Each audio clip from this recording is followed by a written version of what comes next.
listening to the Brotherly Talk Podcast. Keep it real. What's up, all you beautiful people? It's Roy and Dennis back with the Brotherly Talk Podcast. Today, we're going to be discussing wonderful things that are so wonderful and close to us because there are stories. So we're gonna be hitting a lot of stories today and just chilling, talking about fucking shit that has happened to us while we were in the service as military police. I mean, we could go outside that in this conversation at any point. We're also trying something a bit new. We're also going to be live on Twitch right now. So if you guys tune into the Twitch for like future Oh, references, you go thank you ahead. for the. As you can see, yeah, we're fucking live on Twitch. So somebody just followed. We've been live, what, like 3 minutes. 3 minutes? Wow, Yeah. that's impressive. All right, so we'll go ahead and kick right into it, Denny, my boy. Do you wanna go first with a question or a story, or do you want me to ask you something? What do you want to go You with? can go. You can go right ahead and ask me something first, man, and then we'll just switch off like that. Awesome. So, um, yeah, I'll go with the first thing that I got here in my notepad. All right, so what is the scariest call for service that you have ever responded to while working as a military police officer? Let's see. The scariest call that Mm-hmm. I'd say I probably had to respond to was it was at Fort Carson, right? It was originally a 911 hang up. That's what it came through as. So you had to What's don't a never let you go. what's a 911 I, hang up? I'm gonna get into that. Never let you guard Okay. down. But 911 hang up usually is that someone just calls 911 by accident or for someone else and immediately clicks D like hangs up. But the call still goes through, so we gotta go out there and still check it out, or maybe search the area, make sure everyone's all right, right?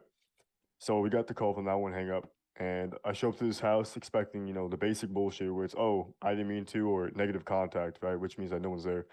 But the first thing I actually saw was this guy walked up to my car, and he had blood like coming out of his nose, his mouth, his shirt was all bloody, and he comes up to me and goes, "Hey man, we're good, everything's right."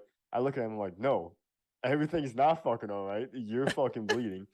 So I sat Okay. in my car, and then I call up dispatch. I let someone else say, "Hey, we need a patrol out here, possibly medical for a middle-aged man, all that good shit." And then he's like, "No, no, you don't have to do that, man. You don't have to do that." I'm like, "What happened here, right?" And he started telling me a story. And the next thing you know, I look out on my left side of my eye, and I see this guy. He opens the door and starts sprinting towards us. And so I'm like, "Yo, hold on. You need to calm down." I said, "Sir, stop. Get down or get back or something." He immediately Yeah. stopped in his fucking tracks, put his hands up, and was like, "Hey, man, we're good. I didn't mean to scare you like that." I'm like, you need to back up first, all right?" At this time is when my second patrol pulled up, and I talked to the first guy. My other patrol talked to the other guy. Turns out that this guy I was talking with flirted with his wife. The other guy didn't like it, so he socked him in the jaw, and they were all just drunk, right? So we had to bring them both in for mutual assault because the other guy fought back, and it could have just escalated a lot worse. But I feel like how we handled it and how the situation went, it was the least amount of how do I say it, fighting or mutual experiences. Okay. Yeah. When the guy came out, did you say he was shirtless? No, no, I said he came sprinting at us. He just came fucking like full on Yeah, sprint, balls deep, just like fucking coming for your ass. he opened the door and said, "Yoink." I Dude, said, that is "Oh, hold on." that is the scariest thing an officer like can experience because you don't know what the fuck's about to happen. But I mean, Yeah. fortunately, it worked out, and they didn't do anything stupid. It was just a little. It's probably were they infantry? They were infantry, weren't they? No, I think either infantry or engineers, one of those two. Okay, same but Makes different. sense. Same Yeah. but different. Okay. Well, on that topic of like scariest things, mine's kind of similar into like when I walked into, I didn't know what to expect, but this was when I was as a traffic investigator still, and we had gotten a call over dispatch, and the call was it came up at it had the emergency button, like do do do do do do do, and then like the Yeah. call signs come up, mine pops up, and it says pretty much that a guy held his friends up at gunpoint, right? And I was like, oh shit. I'm like, this is the night. Like, that's the first thought that crossed my mind. I Yeah. remember I said en route, and I kept driving like for like just a couple more seconds down the road as I took a deep breath because I know this was gonna be like real nerve wracking for me. Flipped on my fucking lights, did a U-turn, and I was actually really close to where the call came through as well. Fucking hit my lights and sirens, booked it. I first on or we all arrived on scene just about the same time. The patrol suit, myself, and then another cover unit, and originally, we walked up. We saw the group of people outside. You know, my hands on my gun. I don't know what the fuck's about to happen or whatnot. They're like, "He's inside. He's inside. He's inside." And I'm like, "Okay, we got to go inside. We're a little hot headed and everything." It's like, "What's his name? What's Yeah. his name?" They tell us his name and whatnot. We know who we're looking for, so we go straight through the entrance to CQ. We're like, "Hey, did somebody just run through? If so, where?" They just saw him because apparently he was like shirtless and bloody, right? Hmm. And they said that like he had a gun. It was like pointing at not at the CQ, but the people outside said he had a gun. He like held us up because he lost a. I guess he was like sparring with him, like just having a play fight and whatnot. Oh, I got And you. then he was so drunk, so he got his fucking ass beat. He got his ass beat in the fight. So he goes back to his truck, pulls out a gun on the motherfucker, and he's like, ah. I'm like, oh, okay. That's what they were telling us. So I'm like, we think he's probably still got the gun, and if he's drunk, he's gonna do some irrational, stupid Hmm. shit. I fucking as soon as we get past the CQ desk, I get my gun draw low ready, fucking just kind of like walking down the hall. We got his name. We don't know where he went, but we know he's in a building. So we went left up the stairs, and on the second floor we were gonna cut all the way across, and we're just like looking at the signs for the name that we're looking for because it's a barracks room, and we end up coming across this name, and I'm the lead guy. I fucking like boo boo boo, Fort Carson police, come out with your hands up, and, you know, boo boo boo, hurry up. Yeah. He's like, I'm coming, and we're like, oh shit, he's coming. Okay, get ready. What's going on here? Opens the door. The dude's in his underwear instantly. I'm like, get on the fucking ground, and fuck, I just holster my weapon. But that's the scariest experience because my heart was pounding the whole fucking time. I was like, that's the first time I had to draw my gun. First off, Yeah. and then That's just never easy. no, it's not. I thought I might have to take someone's life tonight, and I know me. Like my mindset is always like I don't want anybody else to do it. I'll do it. I guess you could say it's kind of like a hero mindset in a sense.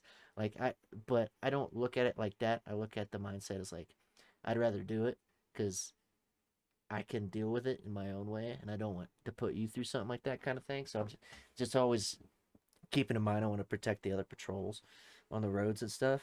So yeah, that Yeah. was my scariest fucking experience. Is drawing my weapon for the first time. He didn't have a gun. He was in his boxers, just bloodied up.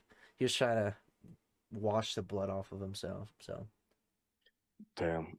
Yeah, I can't imagine that. I mean, I haven't exactly drew my pistol on like an actual scenario like that, so I can't imagine like the adrenaline, the blood pumping that you had to go through, you know?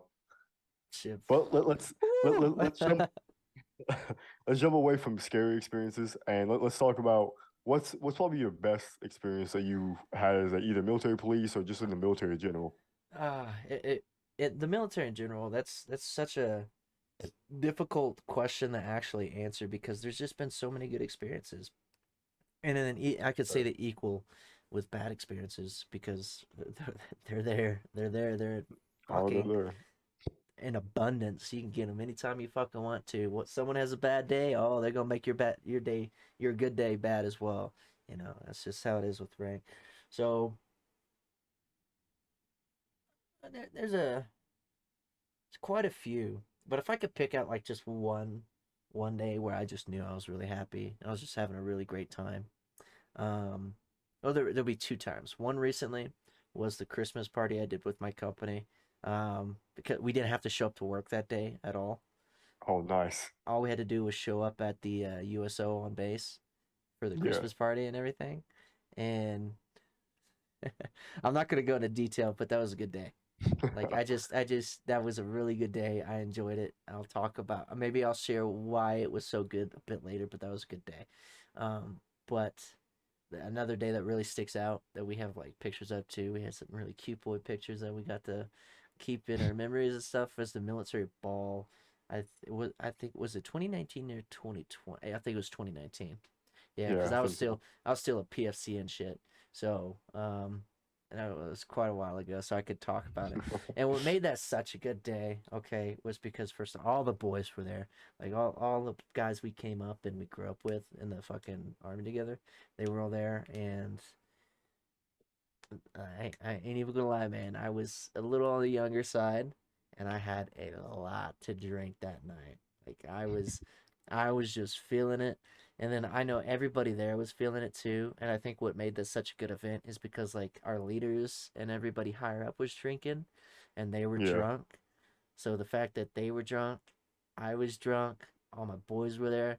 It was just a fun time because we had that humbling experience. It wasn't like, oh, you're a first sergeant. Oh my God, I gotta stand up right and rest tonight. What's up, first sergeant? What's going on, motherfucker? Or like all tight shit. Like we got pictures Yeah. with the company commander, and that dude was drunk. His eyes are blitzed in the fucking photos. He was Bro, that man smiling all was happy.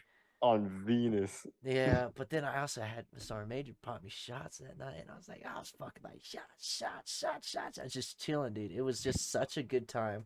I was so drunk. I was so happy.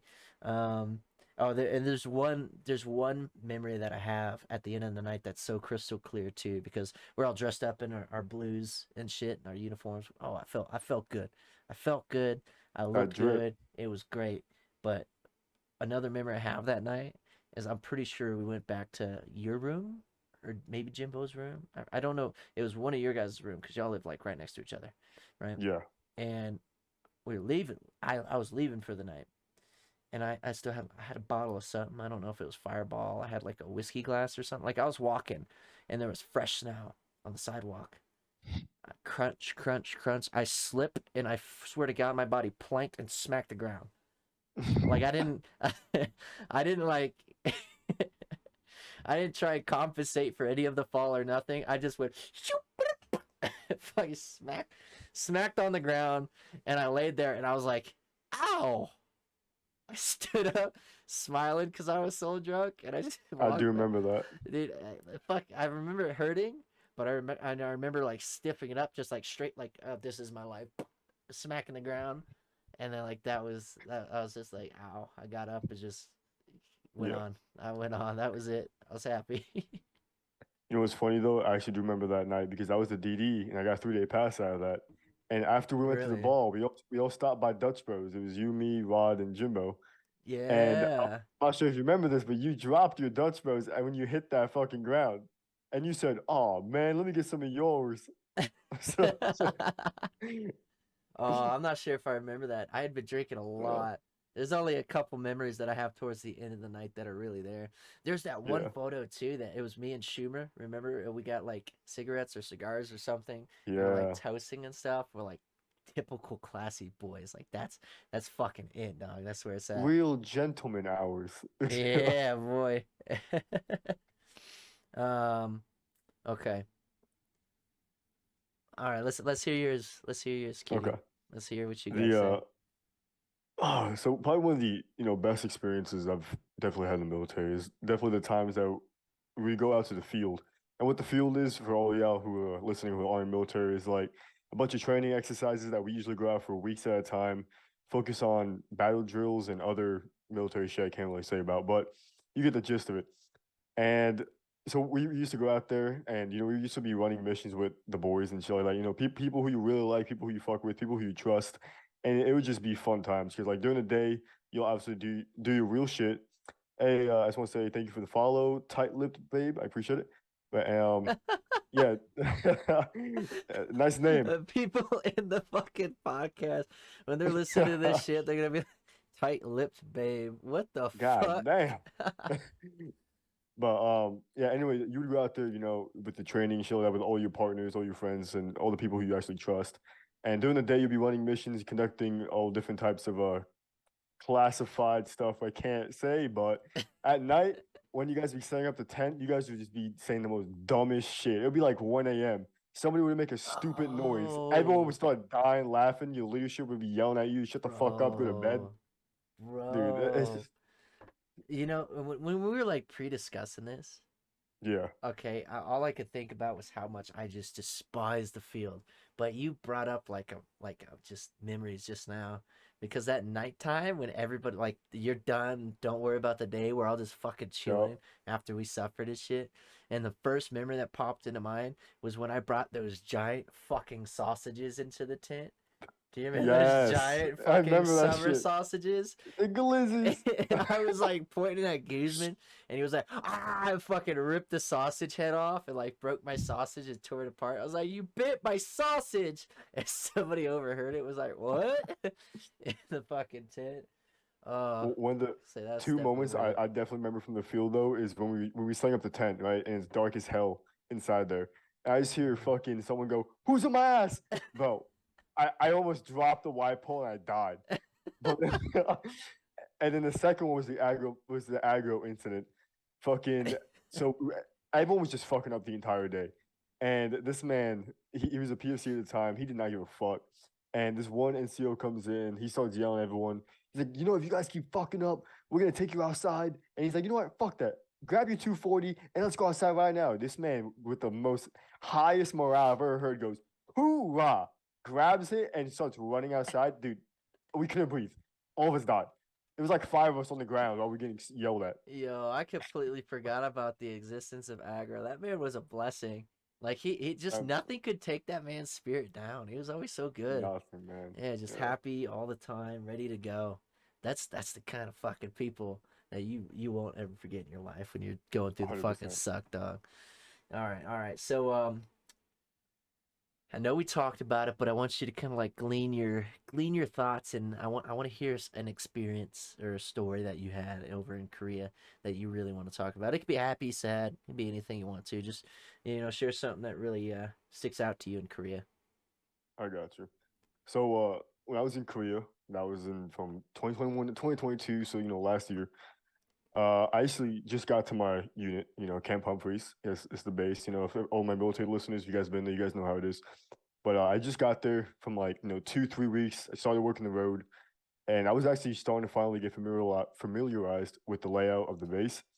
And I get a text like 2 hours or an hour before I get off shift around like 5 o'clock saying, "Hey, I know you just got here, but we have to send you to another base called Yongsong, which is more up towards Seoul and stuff like that, because we need people to work the road." And I'm like, man, fuck. I'm like, all right, whatever though. We gotta go. We gotta go. That's your thing. But when do I have to go? He goes, oh, tonight.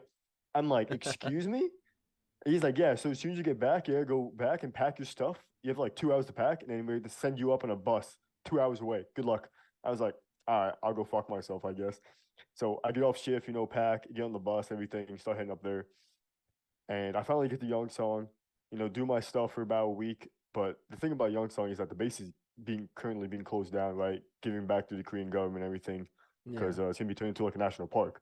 So the barracks aren't exactly in Okay. tip top shape.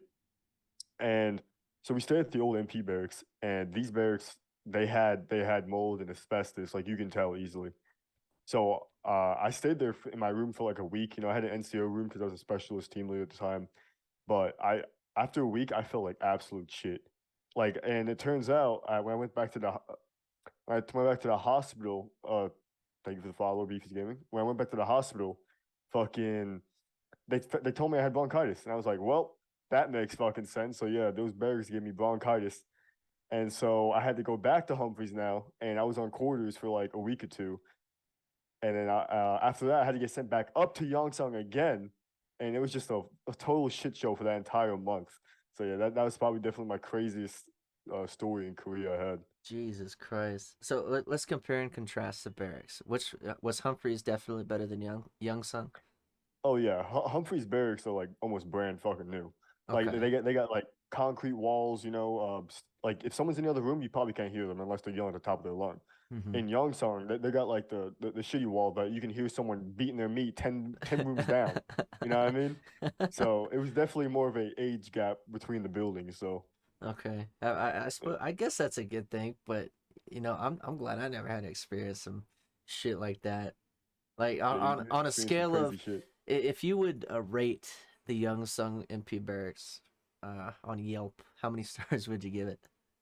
Shit, I'll give it one just because it has a roof over my head. That's it, just a one, even with the mold No, and the actually, and asbestos. And a 2. I'll give it a 2. You know why? Because it You has a locked door for my room. There we go. That's the most gonna get okay? out of me. Roof and a lock, 2 stars. All right. What would it take to get those barracks 2 or 3 stars?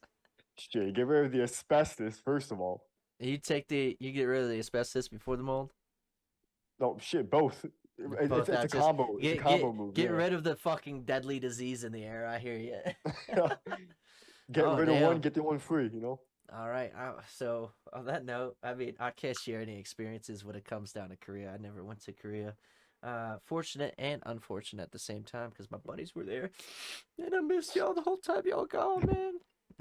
Well, instead of Korea, what would be like one of the like a crazy story you had in Carson? Oh man. Oh boy. um, I'm glad you asked that because I already had it written down. And you threw me off there. I was like, oh my god, we're going off script. The story of how I almost got murdered by rednecks. And it's still a blurry story because that night I was so fucking drunk. Okay. It was just a night that I had off. Okay. Most of these stories that we tell are probably, I'd say about 70% going to be a possibility of us being drunk. Okay. And that's because, as privates and young people in the military, you're always fucking drinking. You're always drinking. You always find someone to supply it. You always figure out a fucking way to get that drop of alcohol when you're off in your off time. Okay. So this story takes place about an hour and a half, a little bit further away from Post Carson at the time. I'm not going to really go into detail about where, but it was pretty remote, and we had a buddy of ours who was friends with these people down there, and he's the one who like hooked us up. He told me and my buddy, he's like, hey, we're going here. There's a fucking bonfire. I grew up with a lot of these guys. We're gonna have a good night. We're like, oh fuck yeah, okay. I had a handle of like fucking uh, Captain Morgan, like the white rum. Like it's just all clear, and not a bad, a pretty smooth drink, And we Yeah. get down there. They're like, what they said a bonfire, right? And they said something about a track. I thought it was gonna be like a flat circle track, and we're just hanging out in the middle of it, and it's just gonna be like an open field and like clean up and stuff. No, man, it's just rolling hills, a fucking creek breaking up the track and everything, like a rundown middle butt fuck nowhere bonfire place. We're like, okay, fuck it. This is what it is. This is where we're drinking tonight. And for the most part, it was a pretty good night. We're like fucking drinking. I got really fucked up. I'm pretty sure I threatened to cripple. Um, I said, yeah, dude. I swear to God, I did. Like this man was on crutches, and I don't know what he said, but he said some shit to me, and I remember like holding that Morgan in my hand and like grabbing him by the shoulder, like I'm gonna fucking hit you. You say some shit like that, yeah, man. Uh, I don't know what he said. I just know that I threatened to cripple, and so night goes You on. horrible Night goes person. on. Yeah, and and the night goes on. Everybody's like drunk as fuck, and we're like winding down. We're all just gonna sleep in our trucks for the night or whatnot. I was gonna sleep in my buddy's truck, and I I step away to call my girlfriend at the time, my ex girlfriend, and tell her like, hey, gonna I love you, blah blah blah, all that coochie goo kind of stuff. And I did.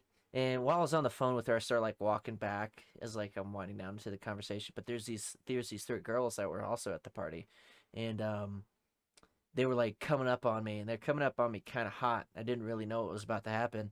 I was like, "Hey, what's up, guys?" Drunk and whatnot, cracking. What? I'm just blitzed. All right, these girls are coming at me, and they're coming in hot.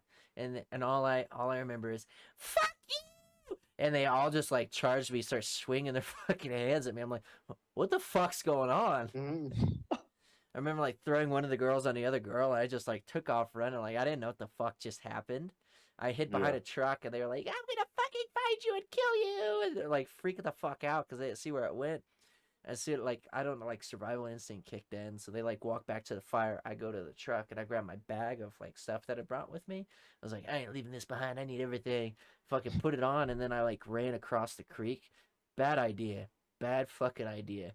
Shoes, socks, wet as shit. It was cold. So I'm glad I brought slides because I put slides on and a new pair of socks.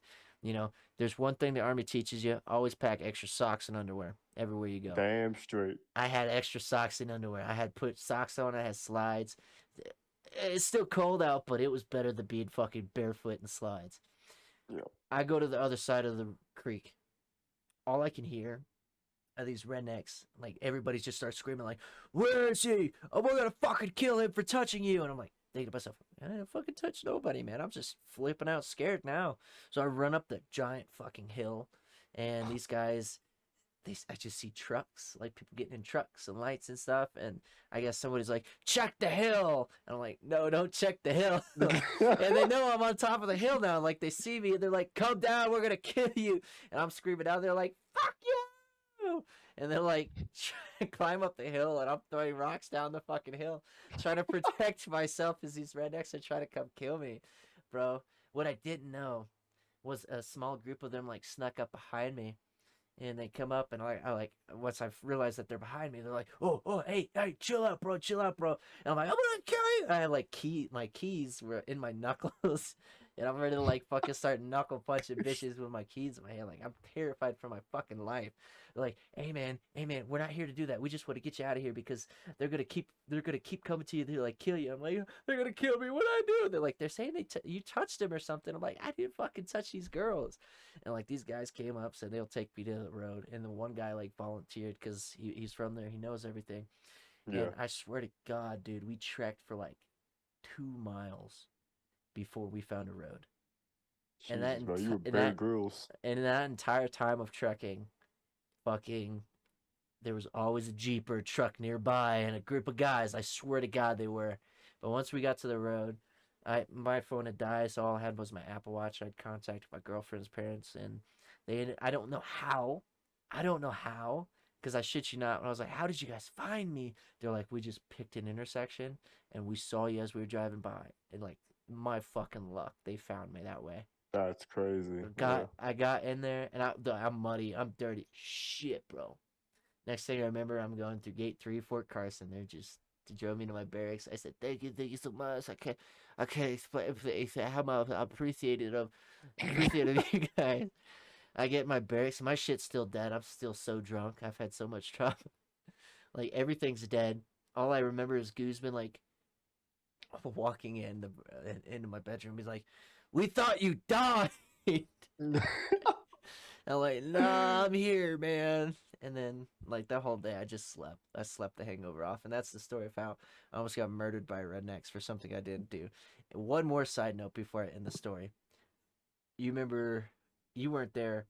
Uh, who was Schumer's friend that was always with him? Mash. Mashtier. Yeah, so Yeah. he was struck, passed out under a tree, right? Those girls thought that he was me. They beat him up too that night. He Oh my later told God. me, and I was a couple months later when he told me about that too. So they were on like a death streak. They just didn't like me. I don't know what I did. I don't Wow. know what it was, but that's the night I almost got murdered by rednecks. That's my story on That's Carson. that's crazy, bro. You were fucking surviving like naked and afraid out there, bro. Bro, I'm fucking sad. I just wish I had more clothes. Like, I Yeah. didn't even bring a knife, man. You hear that, y'all? You ever go to a party, pack extra socks, underwear, clothes, and a knife? and Just for the some crazy ass rednecks. and bro, and the glizzy, if if Yeah. you're not gonna get caught, leave it in your book bag. Yep. Hey, hypothetically, if you did have an illegal firearm, hypothetically, of course, we're not saying you should. Hypothetically.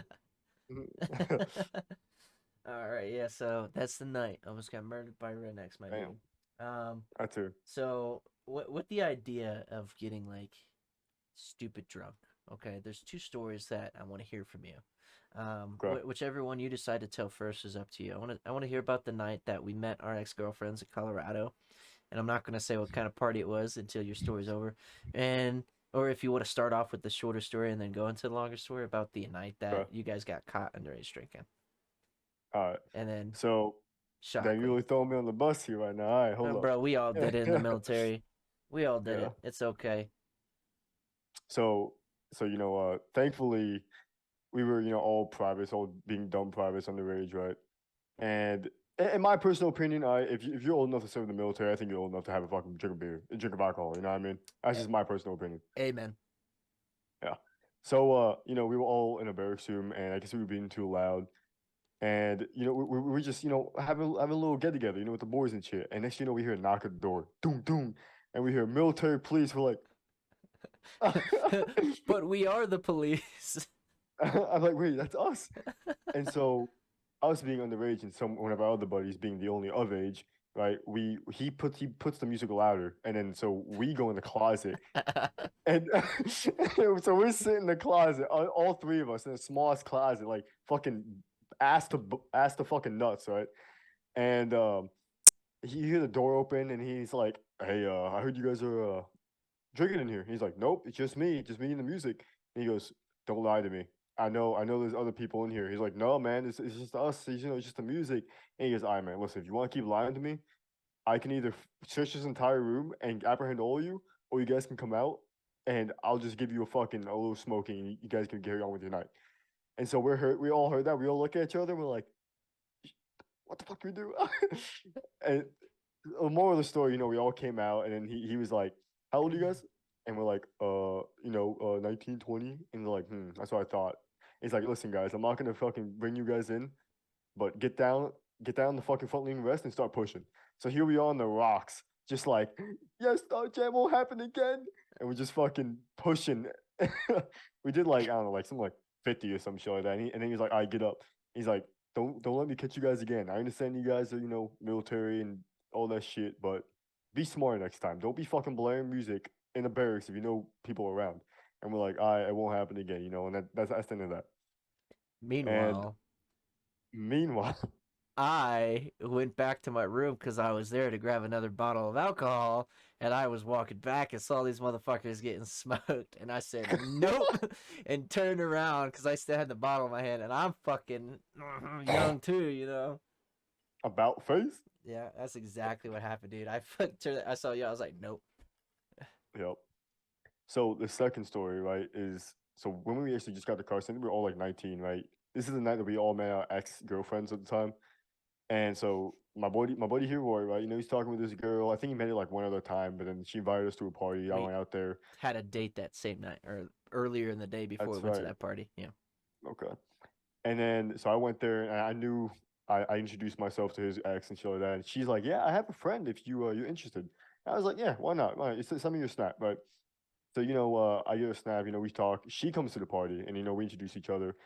And as the time we were going on, it was only three chicks at the party, and there was like around like maybe 30 dudes. We didn't think nothing of it. We were just like, "Oh, maybe it's just the guys being guys."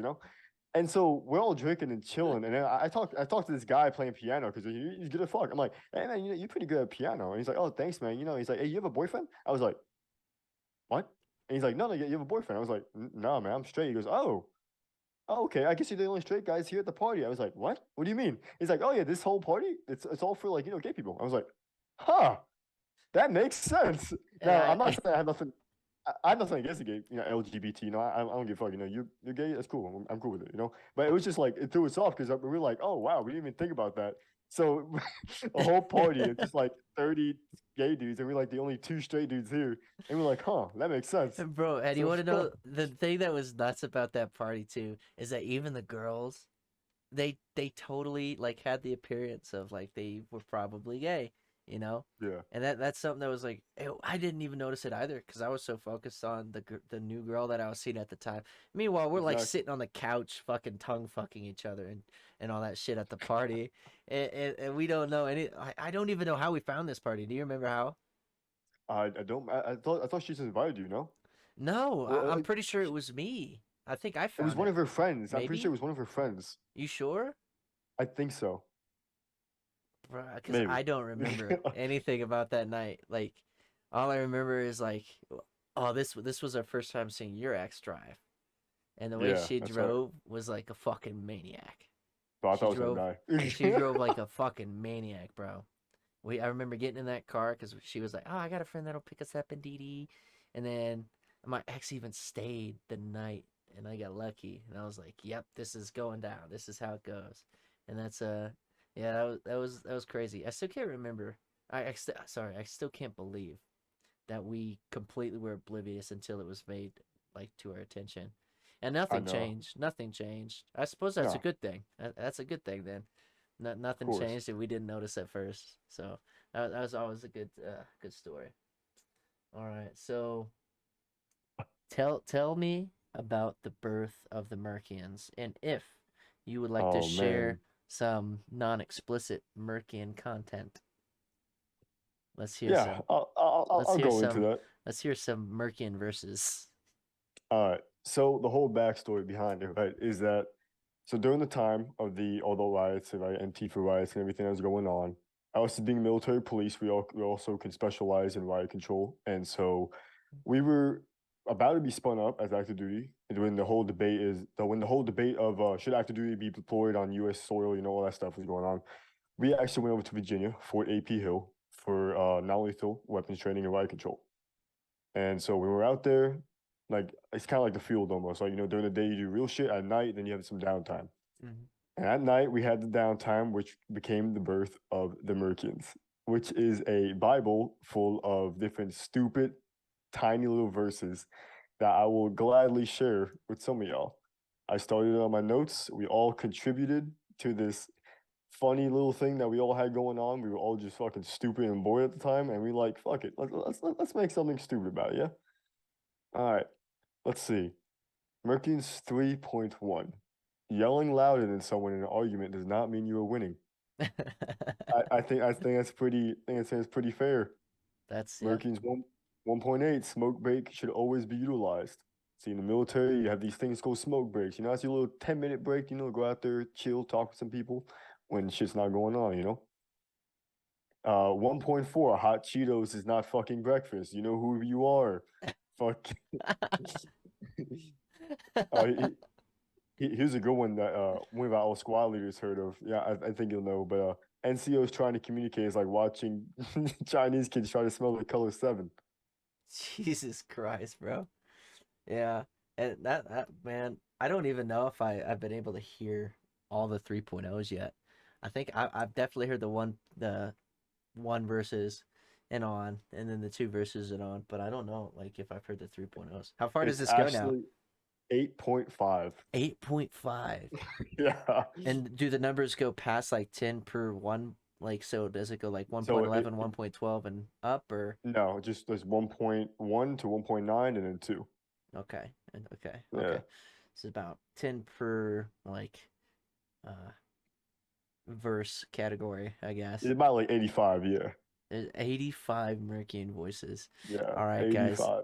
Look, if you guys want to hear more about the Mercians, okay, all you got to do, maybe we'll turn it into like a little book where we copy and paste and make a title, and I don't know, we'll sell it as like merchandise later on down the road, and Maybe we'll turn it into a little segment where I'll read one every podcast.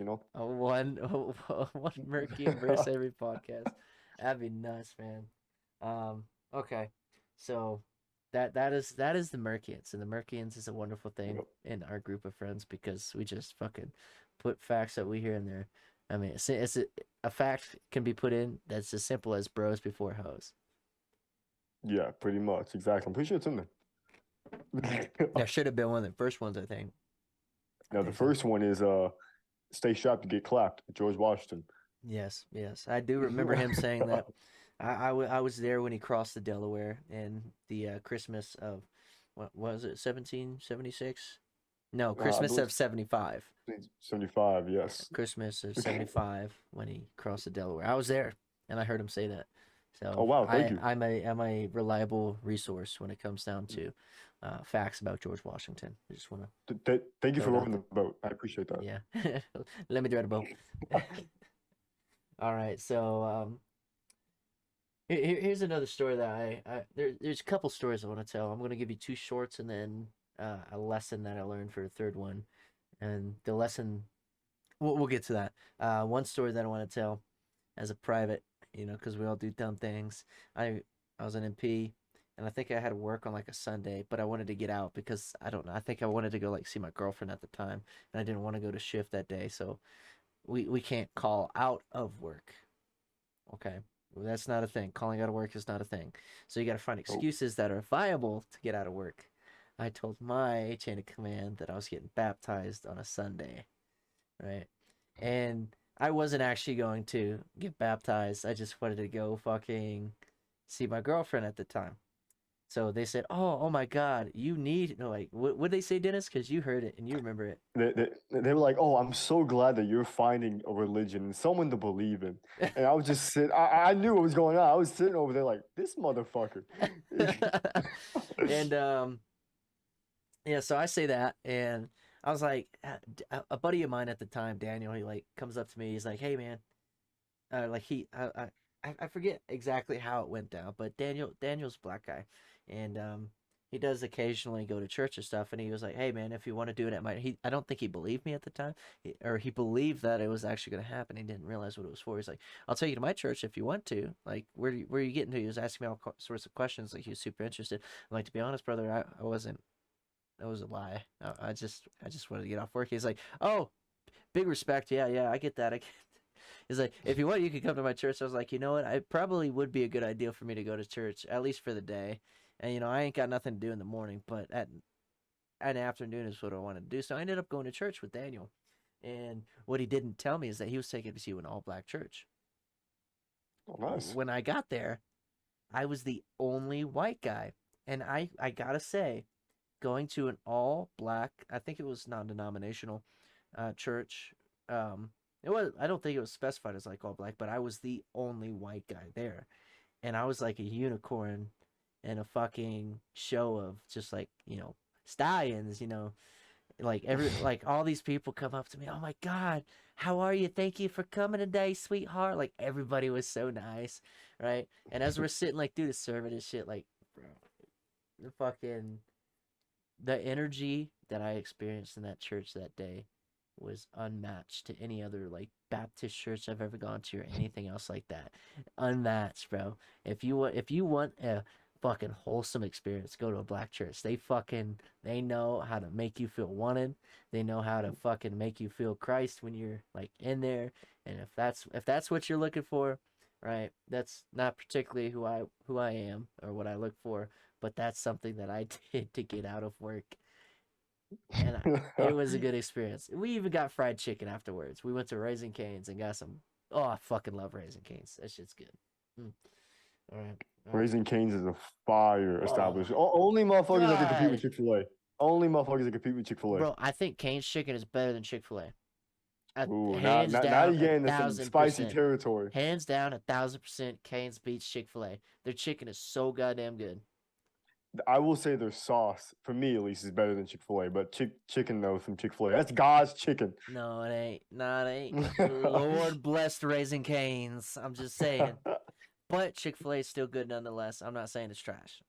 That's All fair. right. That's fair. So my second story that I was going to share was when I had purchased my or financed my first vehicle and purchased my first vehicle. It was 2013.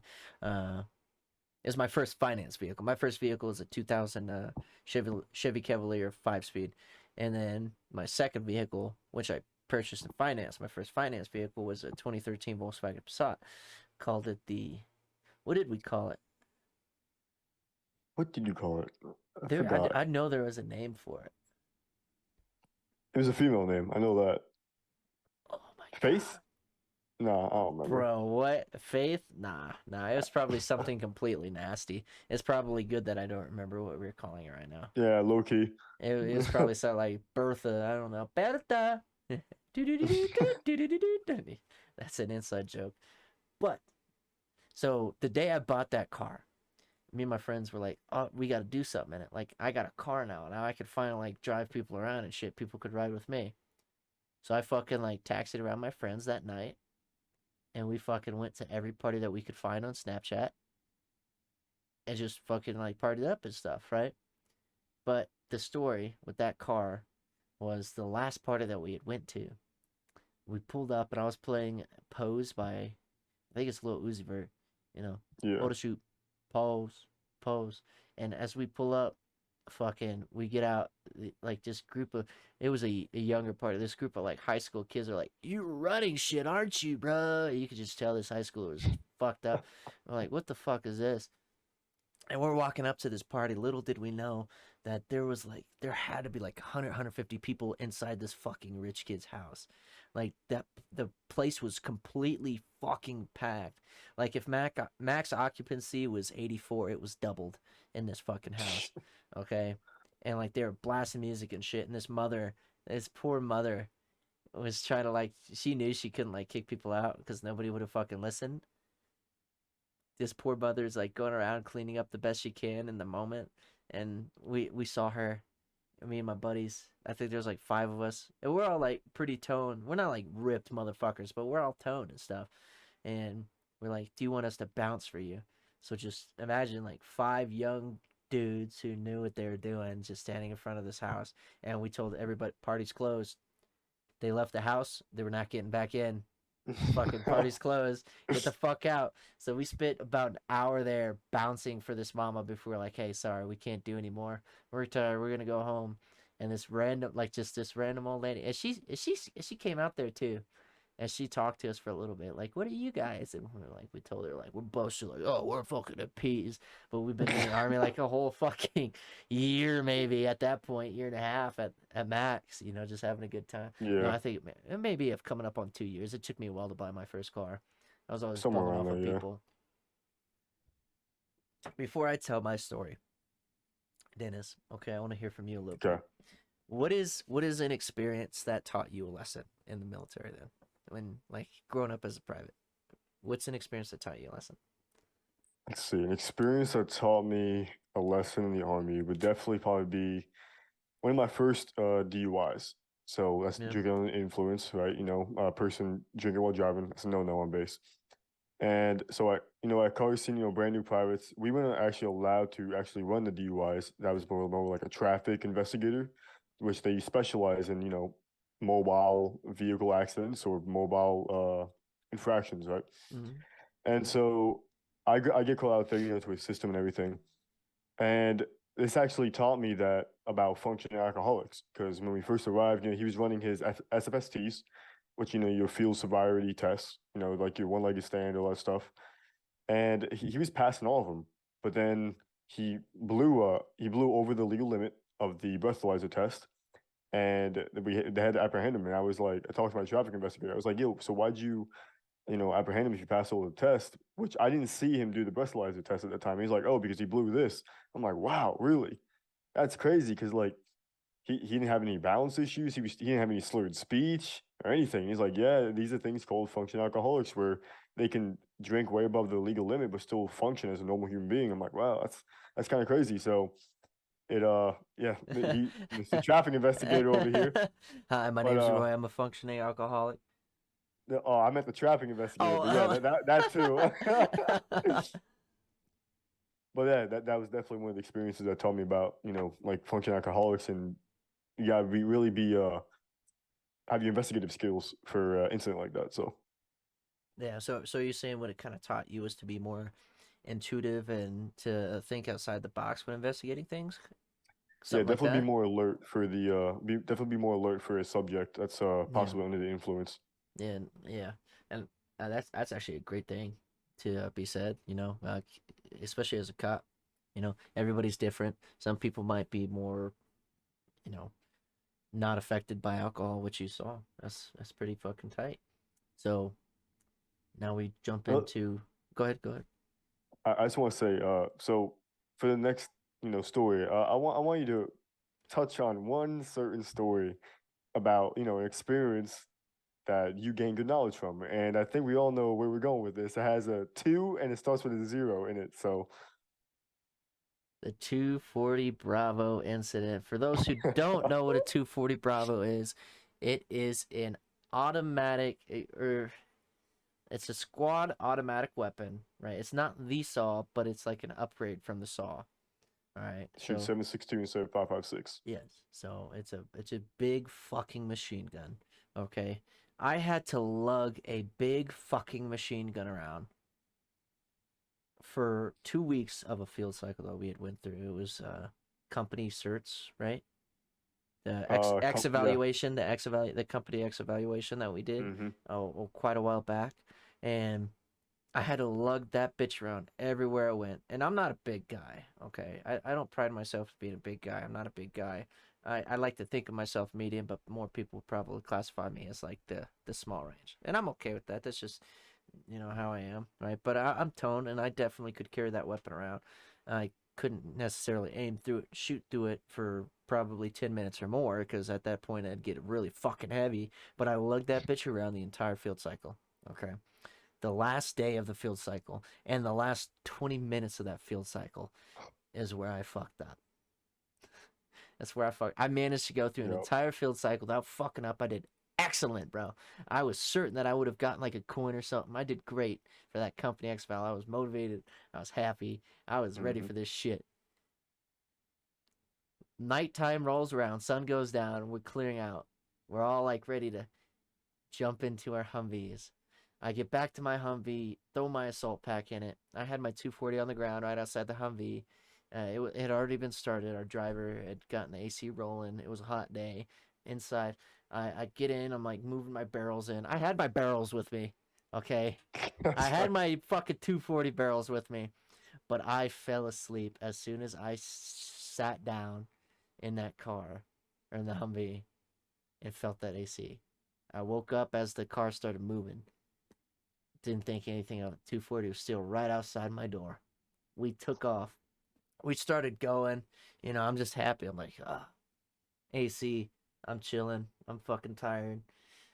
AC, AC. That's all that's going through my head. Like, this air feels great. It's fucking cold. The one Humvee that had beautiful AC. And it hits me halfway back to our company building coming down from the field.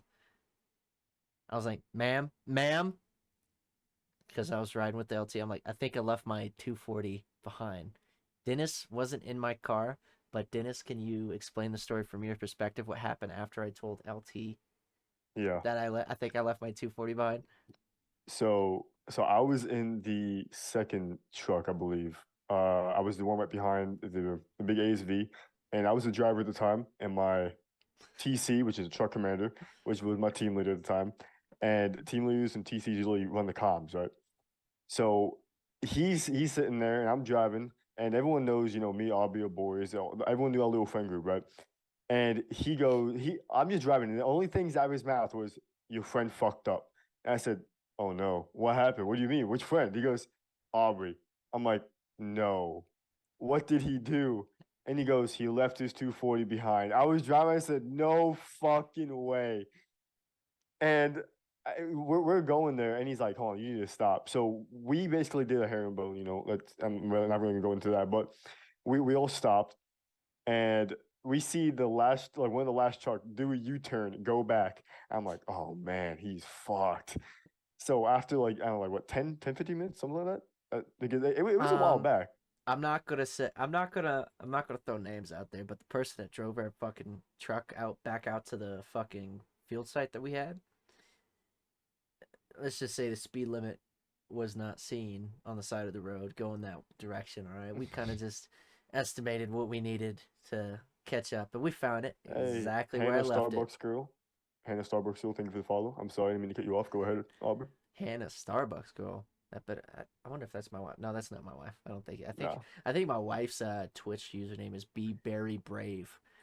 Wait, you guys can see me? What the fuck? What do you mean?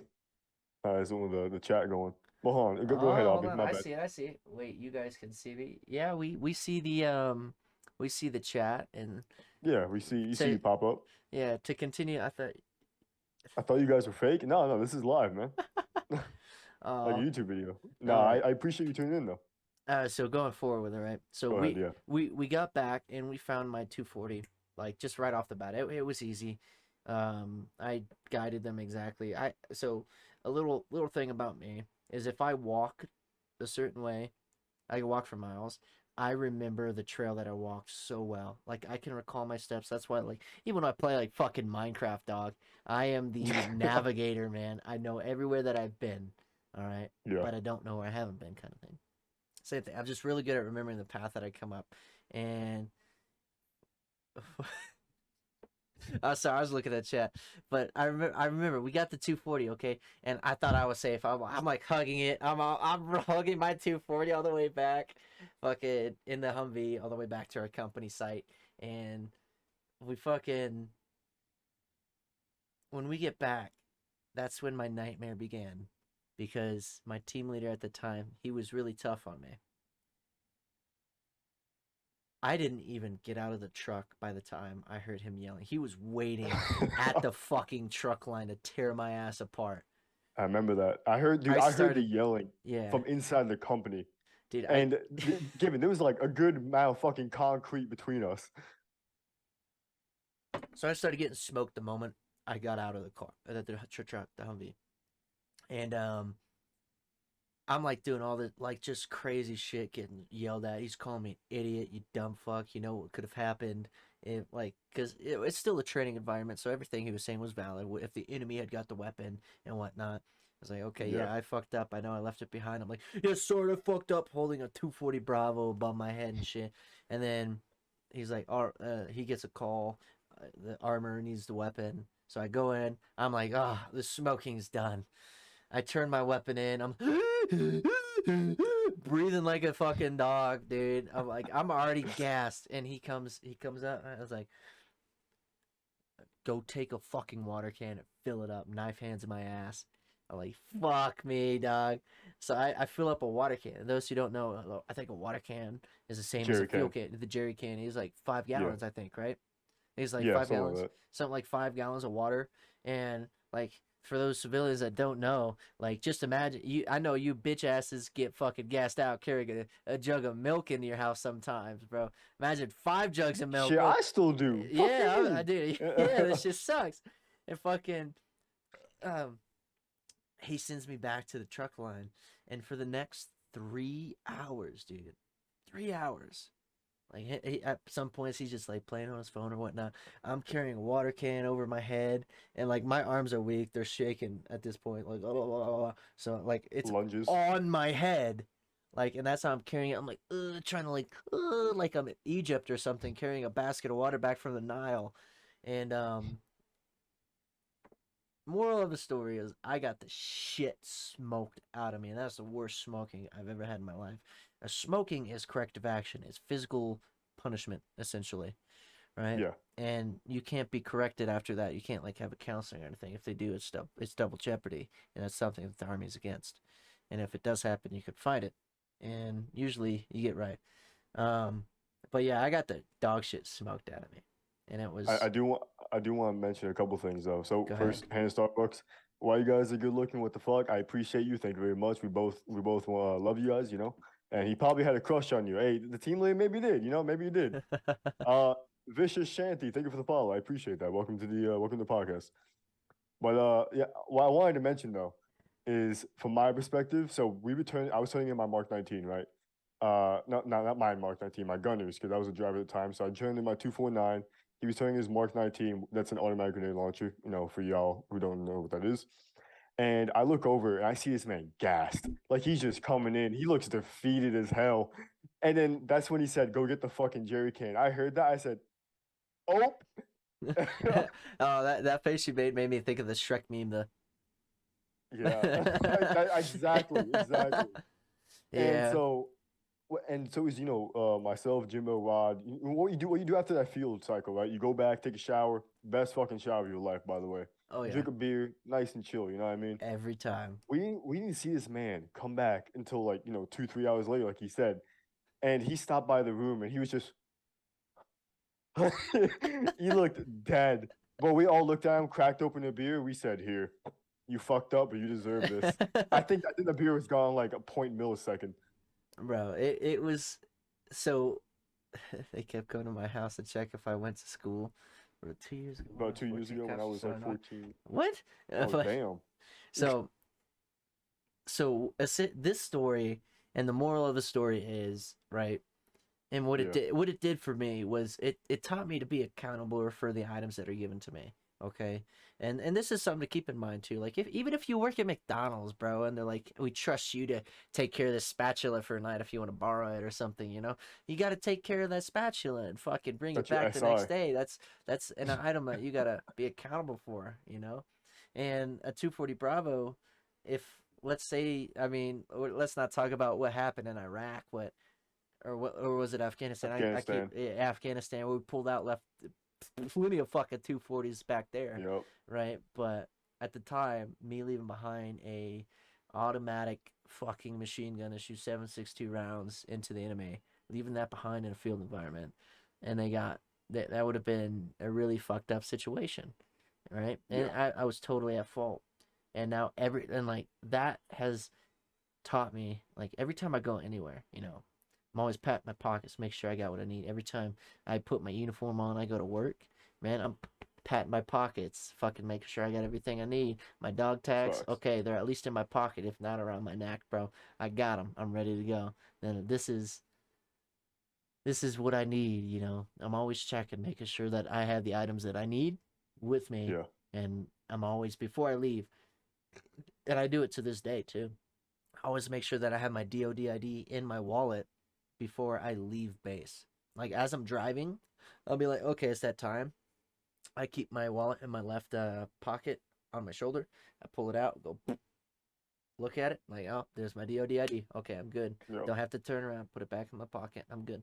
Even though I've never left my DoD ID behind, I still got it You in my always double pocket. check. It's always Yep. there. That's just something that the 240 incident has always taught me. So with Yep. that in mind, Denny boy.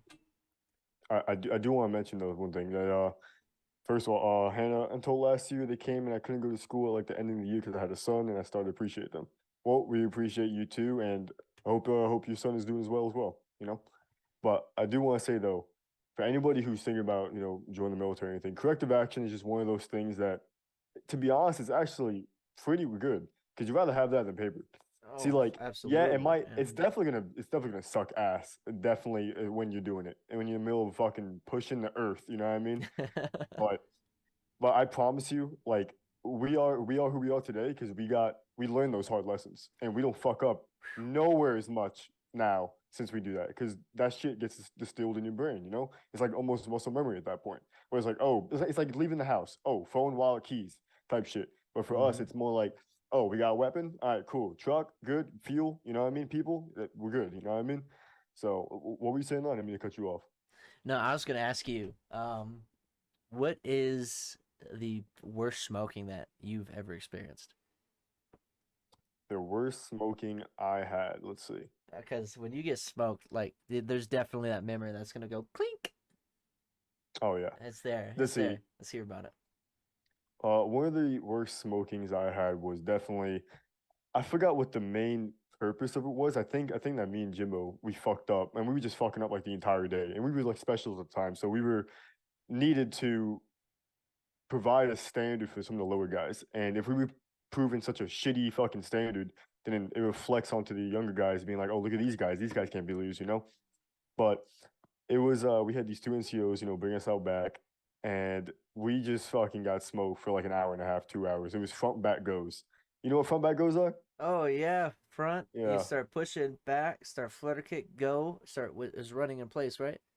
yeah. So Yep. front is doing push-ups, back Yep. flutter kicks, and go means you run, right? But we didn't run in place. No, no, we ran to the end of the mo pool and back. So it was oh my god, bro. It was just front back go.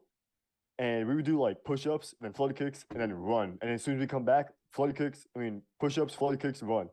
And then at some point, they were just fucking with us. It was just like front back go, front back go, front back go. And we would just like push up, flutter kick. We would try to run, and then they would say front, we drop again, and then do flutter kicks, and then we try to run again, and then drop. It was just a whole shit show. Yeah. But no, Yeah. I definitely we definitely learned to fucking get our head our asses right there. I tell you that.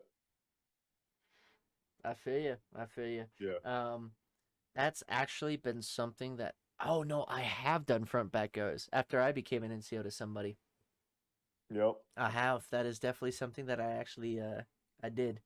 The Um, first time, I'm not, I mean to cut you off, but the first time that shit happened, I was like, ah, so this is how it feels to be on the other side. I'm not gonna lie. All right, and it might be a shitty thing to say, but I don't think it's a shitty thing to say because, I mean, I have enjoyed smoking soldiers sometimes, and it's not so much as like I'm trying to take out my frustrations and anger onto a soldier.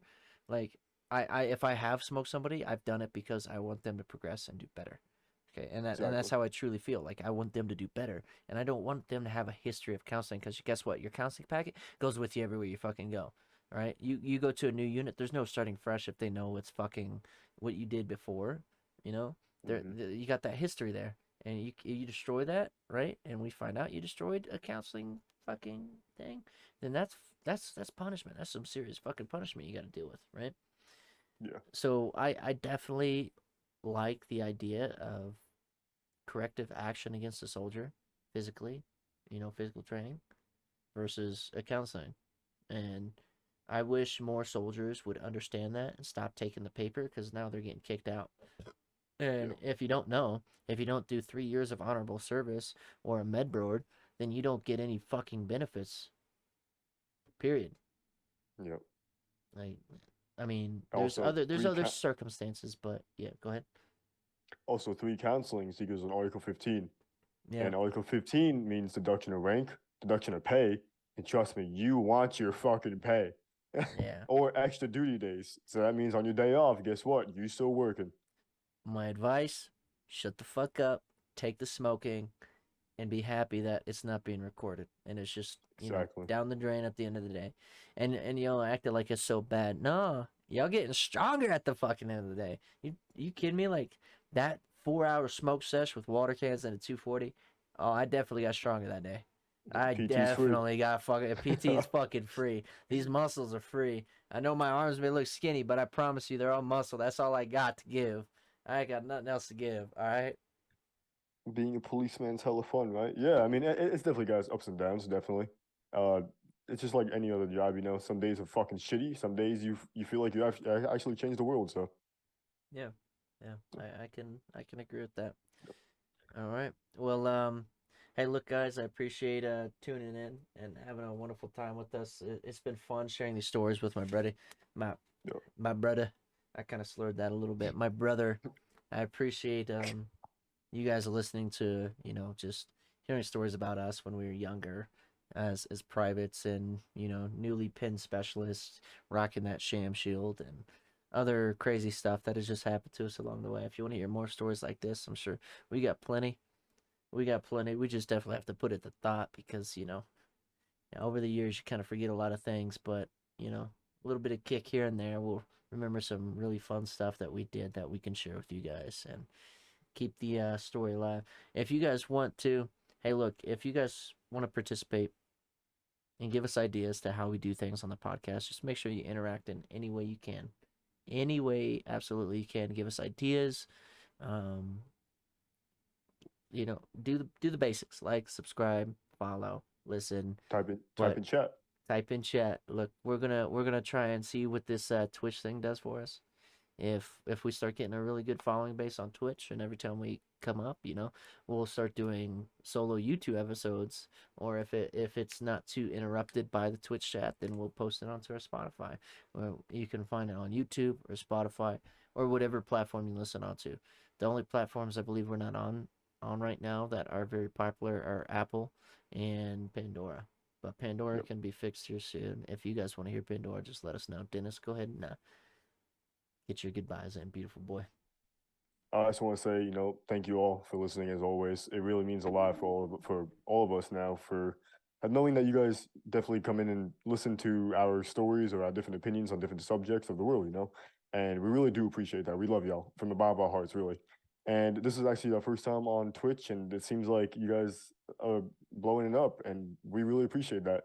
But for people who just tuned in, obviously like my partner here, you can catch us on Spotify, Apple Music, not Apple Music, YouTube, fucking TikTok, Twitch now. So definitely, if you guys want to interact with us, or maybe even beyond, there's a little link tree. If you guys want to talk about different subjects that's not in the military, go ahead over there and sign a couple things, and we'll try to get in contact with you, right? But we're gonna end it there. Hope you guys have a great and wonderful night. Thank you guys again for listening, and I will see you guys in the next one. Boy, anything else? I just wanted to double tap on that, guys. We can't do this podcast just the two of us all the time. We need more people, and if you wanted a platform to speak on, we'll be your platform. All you got to do is like reach out to us. We got a guest waiver. Essentially, what the guest waiver says is you're not going to try and damage our brand and stuff. Like if you're coming on here, you're coming on here as a guest. We're not going to have to pay you for it. You're coming on your own accord. All right, and it just says that you're not going to sue us because you didn't enjoy the conversation with us. But we're pretty easygoing. People don't take that as like a definitive thing that just protects us. But if you don't want content shared or something, you can always reach out to us. We're very cool people.